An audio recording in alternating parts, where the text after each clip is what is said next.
everyone. I'm Anna, and I'm still your growth and partnership person for Mars. So reach out if you want to talk about doing something cool together. And today with me is Søren Baumann, who is CEO of Silicon Vikings. And it's a very, very cool organization that connects startups from Silicon Valley and the Nordics. And I think they're doing an amazing, tremendous job. So Søren, you'd be a lot better than me introducing yourself. Could you do that, please? Who you are and what you're working on? Yeah, of course. First of all, thank you for having me. Sure. So yeah, as you said, my name is Søren Baumann. I'm originally from Denmark. I currently live and work in the US with Silicon Vikings, which is now a non-profit organization who has been connecting the Nordic and Baltics to Silicon Valley and a bit broader the US for about 25 years now, within entrepreneurship, innovation, investing, and so on. So yeah, exciting to be here, and hopefully can teach you a little bit about what we do. Awesome. Okay, we would love that. And yeah, I know that we've got a bit of an audience today, so please make sure you have your questions lined up. We have an amazing colleague overseeing that, so we'll know when you ask something, and we'll make sure to answer. And yeah, so Silicon Vikings obviously has been around for so many years. How does it do that? And what is the mission? Why has it been around for so long? Because a lot of businesses don't last. So what's your story? So I mean, I only been part of Silicon Vikings for about a bit over a year now, but for 25 years it started as, I think, a few Nordic businessmen in Silicon Valley who decided to come together and make a little Nordic network that grew into multiple countries from the Nordics and then later on to the Baltics.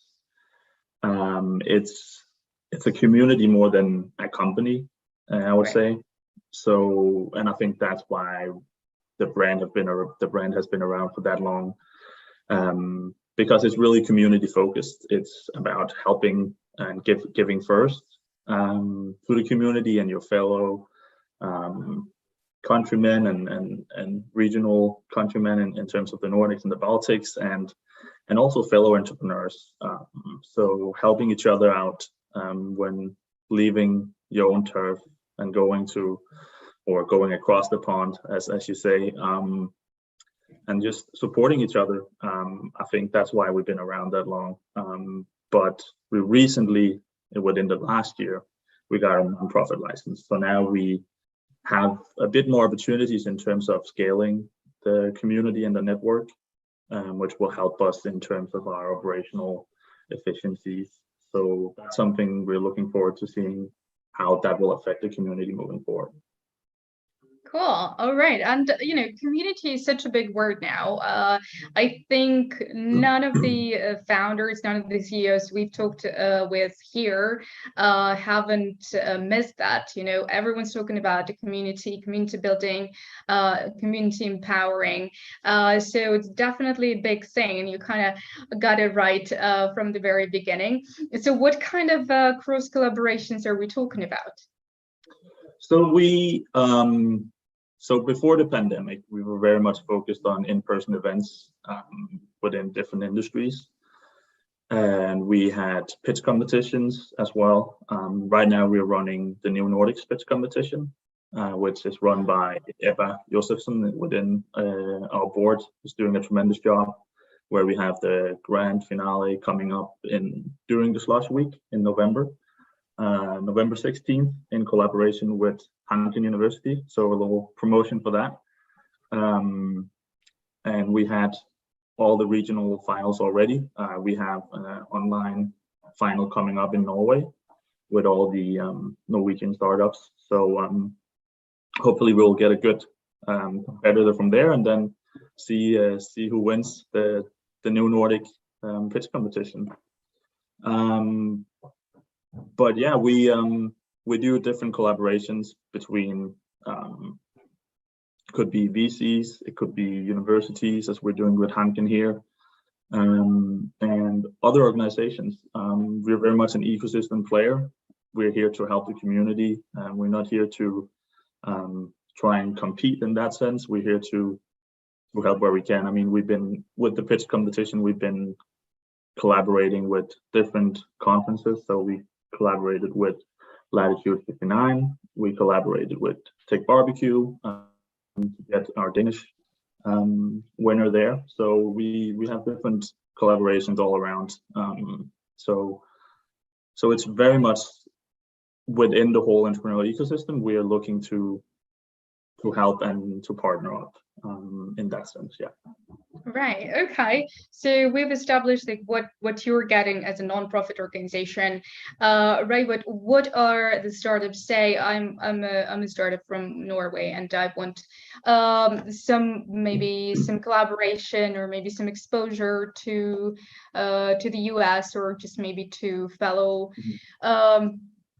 startups or VCs in the Nordics. What do I do? How do I reach out, and like what can I get from you?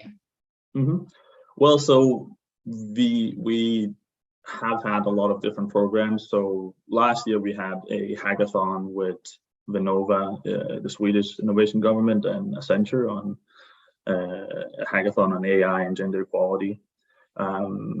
You know, participating in events like that and participating in pitch competitions is a great tool to really get the exposure and to meet people within the US industry, within investing industries here as well, that you might not be able to get in touch with otherwise.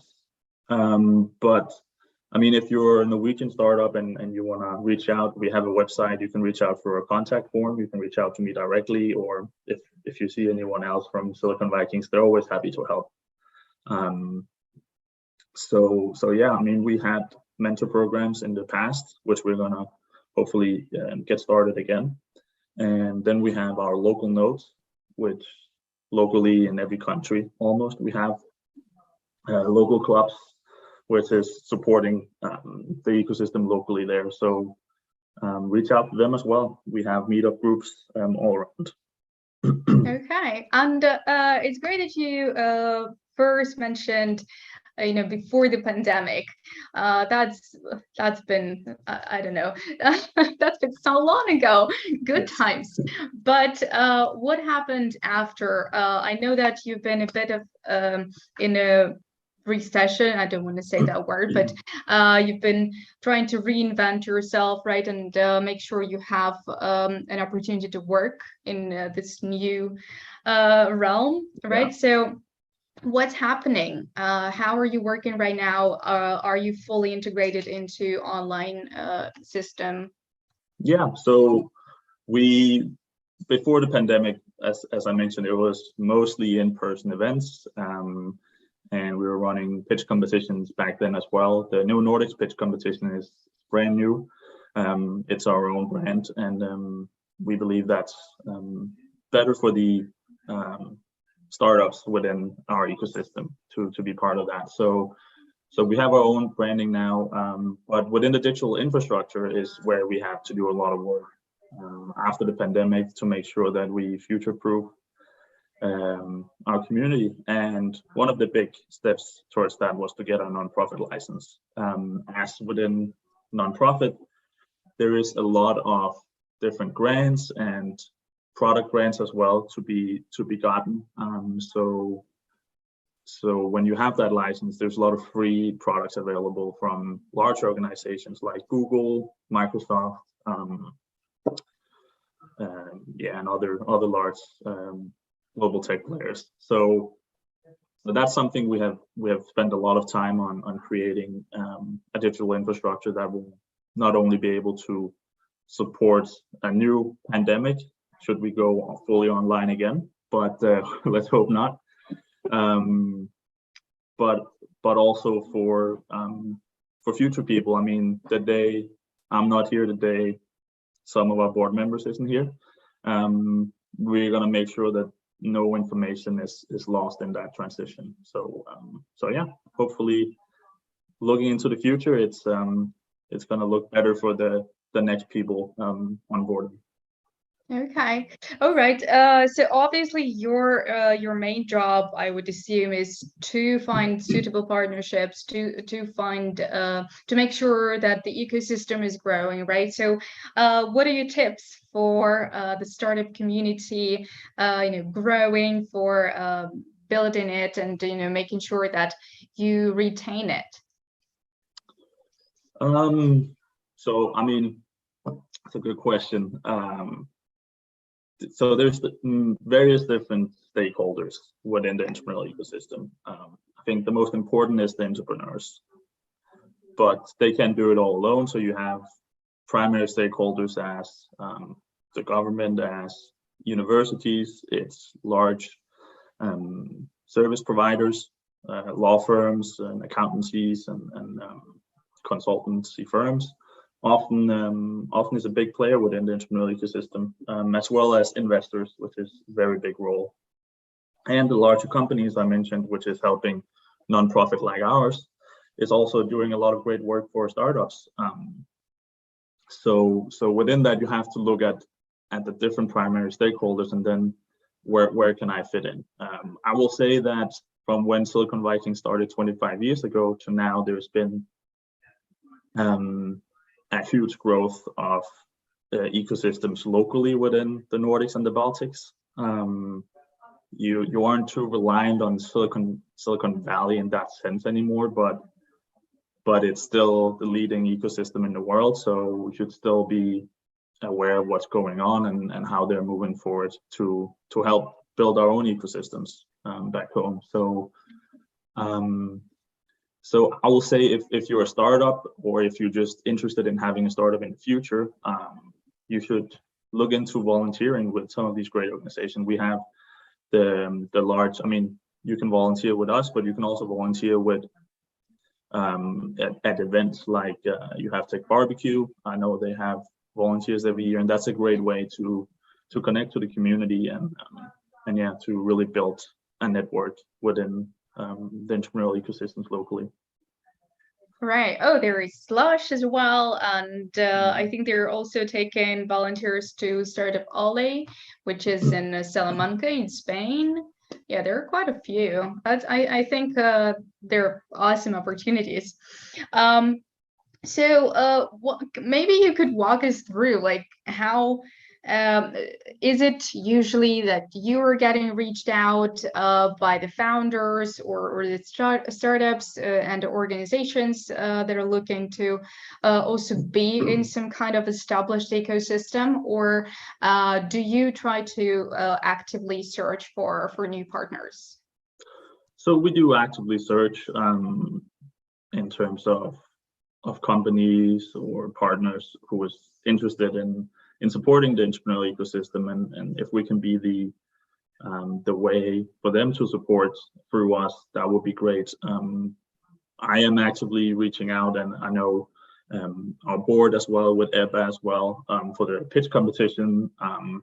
Our network has been great in terms of supporting the pitch competition and what we're doing there. So we have great partners all around, and we're always looking for new partners to support the ecosystem in any way we can figure it out. So I mean, it's a pull and push, both. Right. So we always happy to talk to entrepreneurs or other, I mean, investors as well. If we want to set up an event, we can do that. We can co-sponsor an event. We can do various things. We have a large reach in our network, so that's usually a great asset for us to help other ecosystem players get recognition. Right. Okay. And do you have maybe some feedback from the startups who are involved in, or maybe who have been involved in the ecosystem, working with you with the mentorship programs or events? What is the biggest outcome that they get? What is the wow effect of the system? So I mean, we have many. I mean, for 25 years, and I don't know all Right. of our startups. Just maybe your experience. But I will say I'm amazed in seeing, after we started up again, how the ecosystem really opened up and was ready after the pandemic, and all our former partners and people who has been engaged with us really opened up and said, okay, how can we help? So that was great to see. But I will say last year we had the hackathon, and it was quite cool to see how it was still under the pandemic and everything. So it was online, but you had over 100 people signing up, and you had multiple teams from all over the world coming together as a new team and building some incredible tools within AI with the focus on gender equality, and how they came together from, I mean, we had people from Oslo to Nigeria to India to the US, so from all over the world participating, which was really great to see, and we had some very cool outcomes for that. So I thought that was pretty cool, and that was my first major project within Silicon Vikings. So I thought that was a very cool experience to see how these startups just came together because of the entrepreneurial spirit that all the team members had. So, yeah, that's impressive. That's really cool. That was quite cool to see. So I think even though we're all from different countries, I mean, if you have that entrepreneurial spirit, you connect on another level than whatever language you speak. Okay, and since we're talking about the differences, what is the main challenge maybe for the startups, or for you as organization, or for you personally, when you engage with a new community or a new startup, you bring a new founder on board? Well, I think the biggest differences within the entrepreneurial ecosystems are the culture, and that's going to be the difference of success or not. So what you see is that Silicon Valley and the Boston Route 128 was very similar after the World War II, and Boston area was actually seen to have better prospects than Silicon Valley to succeed as a entrepreneurial ecosystem. But the culture between the West Coast and California and the much more stricter Northeast on the East Coast with Boston ultimately made it that Silicon Valley came out on top. And there's a book named Regional Advantage, I believe, where she compares these two ecosystems and why Silicon Valley came out on top. And it's a very interesting book. And remember the name of the Annalie something. I can't remember her last name right now, but okay. It's a very good book if you're interested in entrepreneurial ecosystems. I'll be happy to check up on it later. I have it on my bookshelf somewhere. So okay, that's a very interesting book if you're interested in how the culture might be the game changer in terms of how you build these ecosystems. Oh, it's just the fact that you cannot always wear shorts to work in Boston. You have to you have to dress up. That's the whole difference, I think. But anyway, so yeah, and obviously it's very interesting to see how all these ecosystems, how these communities interconnect. So do you think there is some kind of untapped potential of these dynamic ecosystems, and startups being the first to adopt any kind of innovation? Sorry, you're going to have to repeat that question. Okay, so do you think there is untapped potential of this dynamic ecosystem? So what else are they going to bring? So what kind of innovation? Well, I think there's always, if you want to look at underserved communities, I think there is a lot of untapped potential, but that's within every ecosystem. That's also in Silicon Valley, that's in Stockholm, that's in Copenhagen, that's in Tampere and Finland as well. So I think there's a lot to look at in terms of these underserved communities where they might not have access to the same funding, the same mentorship. I'm a firm believer in if you can see it, you can be it. So I mean, these role models, we're going to need to help support some of these underserved communities in terms of how can we create a more equal ecosystem that will at least allow for the entrance. I'm not saying that you have to have any quotas, but you need to make it more accessible for some communities. Right. Okay. Yeah, I think we have a couple of startups we're working with, and the founders are immigrants, and they're absolutely talented, and they just saw this potential within their community in a different country, and it's just so amazing. And they started working, and like you said, they're underrepresented, and often it's very hard to get funding for this kind of ideas, and they start working through the communities, and basically then they're bootstrapped, and they just use the money that they are making to grow, and they're quite successful. So I really love how at first they have to get scrappy in a way, but then they just understand their potential, and then they just skyrocket to success, which is really inspiring. But yeah, do you think that this changes, after the pandemic, and the fact that there are more and more founders, more and more businesses growing? Do you think this changes offer a way for faster growth for every business out there? Are there more opportunities for founders of all backgrounds? I think there is an easier infrastructure in terms of connectivity now. I mean, before the pandemic, I don't know how. I mean, you definitely accelerated a lot of technology. I mean, just with Zoom, like we're doing now, you do have an easier way to information and to talk to people.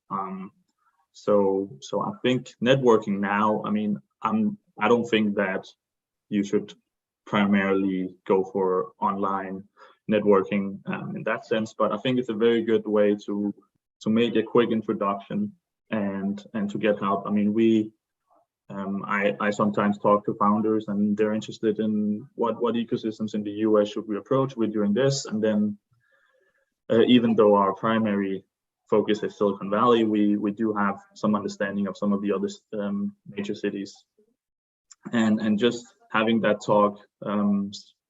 For example, we had a big SaaS conference in San Francisco back in September, and there were some founders we were talking to in the Nordics, and they actually ended up going because of that conversation, and I think they had a very good experience with that. So I think connectivity is definitely it's definitely getting better, and that's going to help founders connect with the people that they need to connect to get ahead, I think. Okay, so do you think it shifts the focus for growth from cost to value? From cost to value? Yeah, so basically, with your example, with the guys going to San Francisco, obviously it's not cheap, especially now, to go from the Nordics to San Francisco, but the value of this trip could be tremendous, just meeting an investor face to face and, winning them over could be a much better potential rather than, meeting them over Zoom. So do you think there is a shift? So people are now more more attracted to spending money on other people and meeting other people, on like going after someone else's experience than say throwing it into something digital.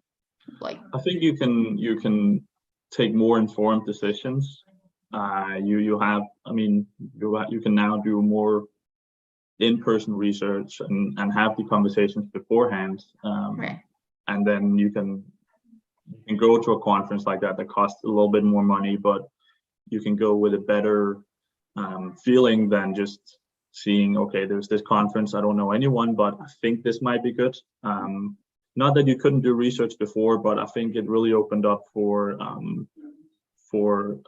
connecting with different ecosystems. And this is one of the best or better conferences that there is within the SaaS community. So I think that they had a great time there, and I think just based on the connectivity and you know, just networking and understanding the different ways that they might approach their startup and their networking. I think that is a big factor now that you might not have been accustomed to before the pandemic, because you just didn't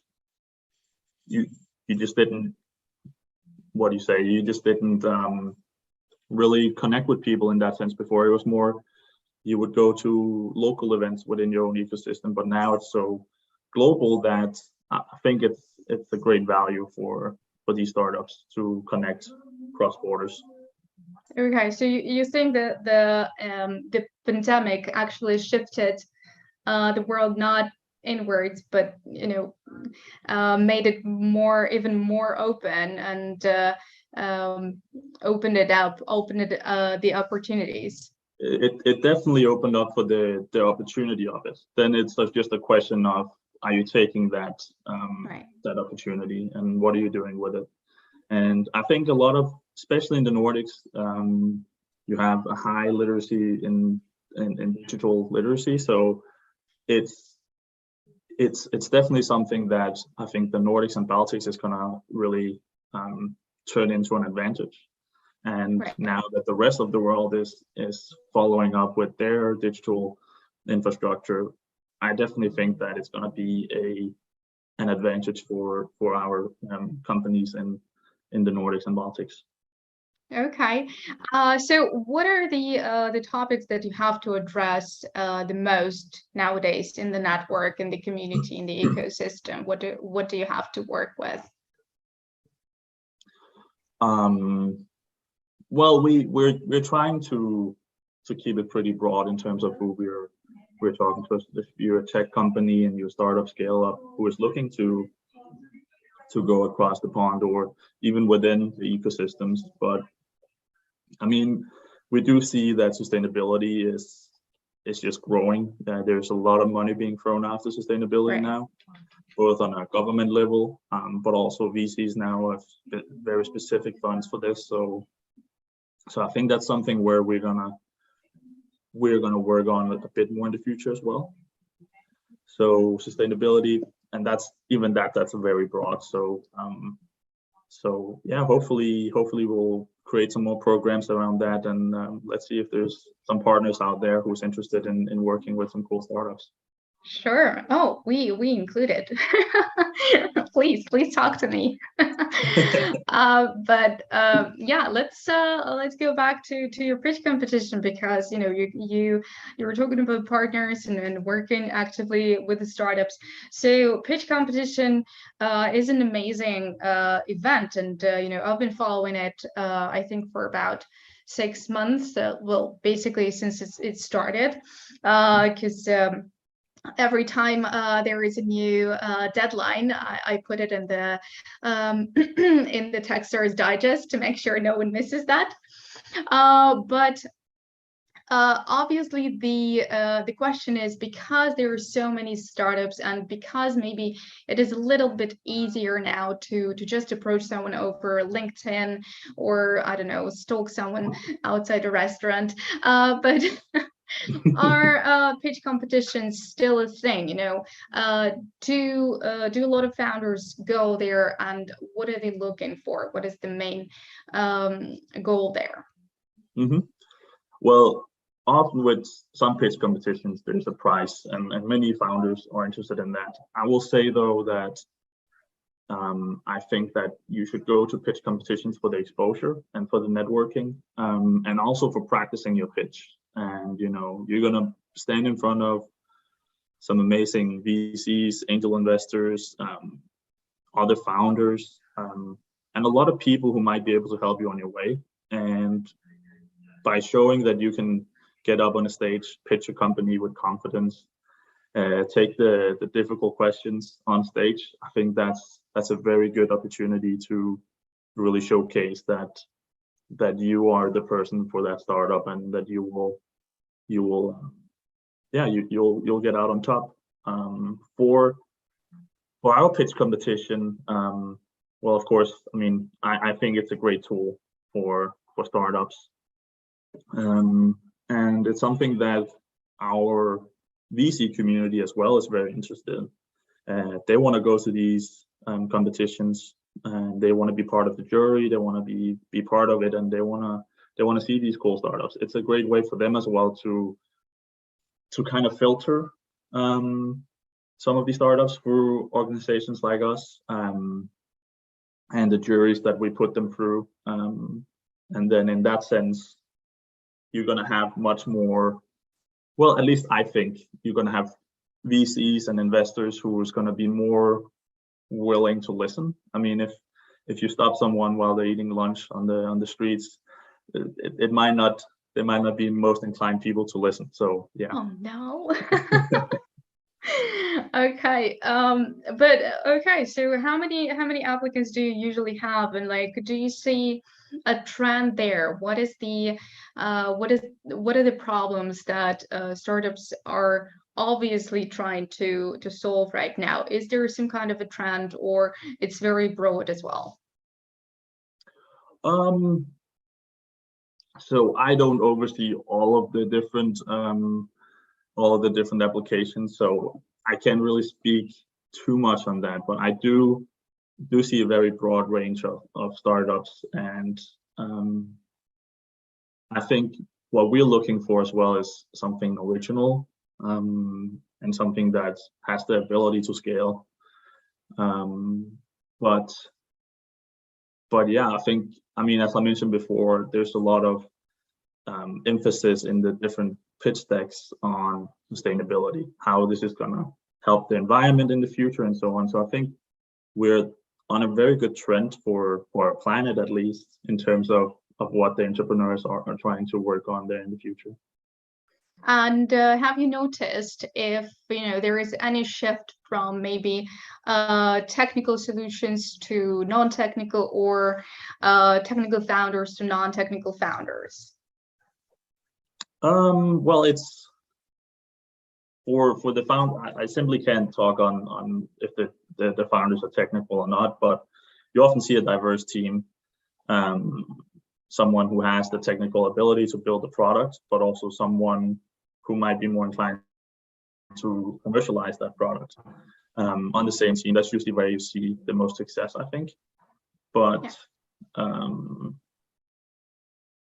yeah, in that sense, that's really all I can talk to there, because I don't go into details with all of the pitch decks that we get. And also to mention that our pitch competition is being led by Ebba, who's on our board, and he's doing a tremendous job with that. So she might be more the person to talk to about the details of this. Okay, sure. But maybe you've noticed something on the other side. Sorry. What are investors looking for? Because you're obviously talking to VCs and organizations. So what kind of startup, what kind of ideas they're looking for, and what makes them invest if the idea is great, and if it's great, what does it make it still uninvestable? Is it even a word?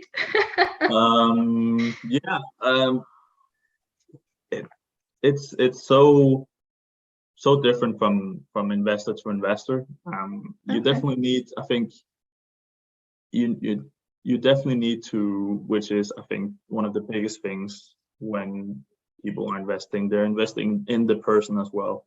Your product might be great right now, but it's probably going to change within the next year or two. So they want to make sure that they have the right people behind their ideas, who is able to execute. And you need to showcase that you and your team are the right people to invest in, because the product often changes throughout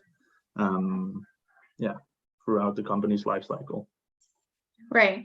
And obviously on the platform, because, you know, I went on to research a little bit, there you talk a lot about education and the power of education within the ecosystem that you're building. So what is that about, and how do you basically involve the educational side of it into the startup ecosystem that you have?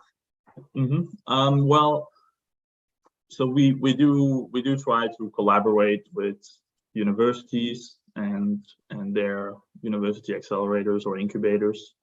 You see a lot of, highly competent human capital coming out of these universities, and universities are extremely important for an ecosystem to thrive, as that's where most of the companies are going to get their employees and maybe co-founders as well. So it's very much supporting that part of the entrepreneurial ecosystems. But there's also within educational tech that's growing a lot. And I know in the past we did have some special tech events with one of our board members, Eilif, who was running that. So maybe that's something we will continue with in the future. But right now we have a few other things on top of the list. Okay. Oh, I think that was his video. I was talking about previously before we had our session, and that was really interesting. That was old. I think that was 2017 or something. So, but yeah, okay. And what do you think? What would be your best advice to the founders that want to explore ecosystems? You know, get to know people, network. You know, just learn about the power of networking. What is your advice to them? Well, everyone, no matter where you are, you're in a network of people. And I think that, you should start just looking around you, who's in my close network, who might be able to help, or who might I be able to help. So the give first mindset is very important in terms of, maybe I should help out at the local library, maybe set up some events for entrepreneurship, talk to some of the local business leaders and see if they're willing to support it if you want to start something from the ground up. Otherwise, there is very sophisticated ecosystems now around in the largest cities of the Nordics and Baltics, and across the world now. So it's really, a simple thing is just looking at Eventbrite or meetup.com and seeing what's going on out there. Attend those meetings, talk to people, just be open, even if you don't have a startup, even if you're just interested in networking. Go there, say, hey, this is me, this is what I'm doing, this is what I want to do. If I can help out in any way, I would love to. And that usually creates a domino effect if you go out there with a give first mindset, I believe. So go out there, help in the local community, and something great is going to come out of it, I'm sure. All right. And if we're talking about networking with, say, angels or mentors, advisors, would it be, do you think it's suitable to just approach someone on social media, say LinkedIn, I don't know, butter it up, say you would absolutely love to, to talk or do something helpful, or it's still not not very holistic approach. What do you think? No, I think you can reach out to people on LinkedIn, ask for a virtual coffee, ask them to pick their brain.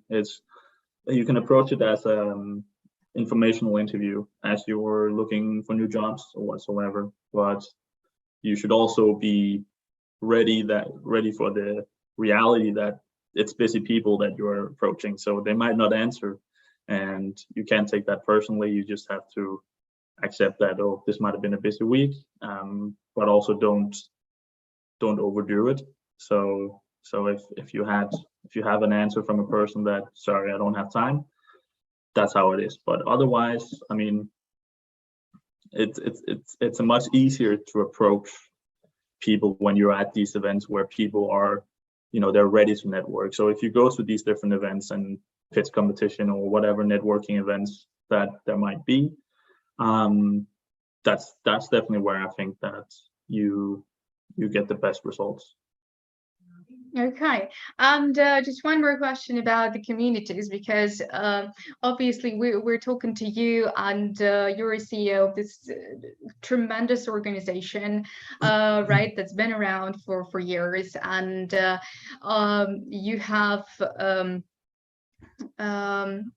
access to other organizations, to VCs, to tons of capital. Or they have, and obviously there are alternative communities, which are communities of indie makers, say, right? And those are getting quite powerful in a way that they're usually the early adopters. They support each other, they tend to buy from each other. So do you think, I mean, tell me to piece off if that's an inappropriate question, but do you think that these communities of like maybe more adaptive, more adventurous founders would eventually replace traditional ecosystems, or they will coexist? So which type of ecosystems will take over? So obviously, there are smaller communities with the indie makers, usually tech founders who are ready to bootstrap. They're not really going to investors. They're not really interested in like the big money. But there are, of course, a lot of founders that want that recognition, that want investors. So which one would prevail maybe in the future? People relying on themselves and the community, like smaller community of their fans ready to buy their product, or still the communities where access to capital is so huge, that it obviously is going to win, and because they just throw enough money into it? Well, I mean, I think in an ecosystem sense, it's all the same. You have different people within the ecosystem. I don't think that it's gonna, I mean, if you want to bootstrap your company, that's great. It might take a little longer. But if you're looking for blitz scaling business, really like pushing it with a lot of money behind you, that's also a great way to do it. I don't think that an entrepreneurial ecosystem is built on the fact that you get investors. I mean, oftentimes I think a amazing mentor is much more valuable than getting that funding round that you're looking for. It's really about the people you connect to rather than the money you put behind it, I think. Of course, if you're blitzscaling, you need a lot of money to burn, but that's not at all the only reason you should start a startup. And by blitzscaling, in that sense, you also lose a lot more of your company much faster. So if you're patient and if you're pushing, you're bootstrapping, I mean, that's great, but I don't think that the two different types of founders doesn't necessarily come together. I think they could all learn from each other and are all part of the same ecosystem. Awesome. All right. I really like that approach. Okay. So Søren, my last question I think would be, who do you think we should reach out to and ask to come to the podcast next? Do you have a suggestion or two maybe? Okay. I mean, there's so many great people. I mean, we have multiple people within Silicon Vikings who has amazing careers, who's done a lot of great work, and helped the ecosystems a lot. I mean, all over our community is great people. Okay. So I don't know. I have difficult time really narrowing down to one person. Okay. But all right, I'm not going to put you on a stand. I mean, honestly, just send me a couple of links later on. Yeah. I would be really, really happy about that. But thank you so much, Søren. I think what you're doing is amazing, and community is obviously the next big thing, and a lot of people understand it already. So there are so many awesome communities growing globally. So thank you for your amazing work, and it's been great having you today. All right, thank you so much. Thank you. Take care.